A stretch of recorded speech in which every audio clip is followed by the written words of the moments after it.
रामकृष्ण हरी. चला तर आज आपण लाल माठाची भाजी करूया. लाल माठाची भाजी कशी करायची ती बघूया. फार सोपी आणि साधी पद्धत आहे, पण खायला फार चविष्ट होते.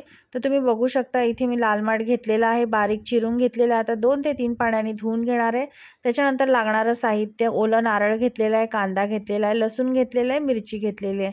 आता आपण फोडणी करून घेऊया. कांदा, लसूण आणि मिरचीची चांगलं भाजून घेऊया. फोडणी आपली भाजून झाली की आपण लाल माठ ॲड करूया. तर तुम्ही बघू शकता ह्या पद्धतीने मी लाल माठाची भाजी ॲड केलेली आहे. त्याच्यानंतर आपण चवीपुरतं मीठ घालूया, वरून ओलं खोबरं घालूया आणि 5 मिनिटं आपल्याला ही भाजी अशीच वाफेवरती शिजून घ्यायची. ह्याला पाणी अजिबात घालायचं नाही आहे. अशा पद्धतीने 5 मिनिटानंतर आपली भाजी तयार होते.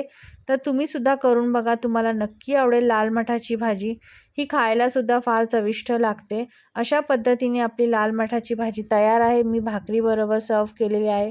तुम्ही हवं तर चपातीबरोबर किंवा भाकरीबरोबर अशा पद्धतीने लाल माठाची भाजी खाऊ शकता.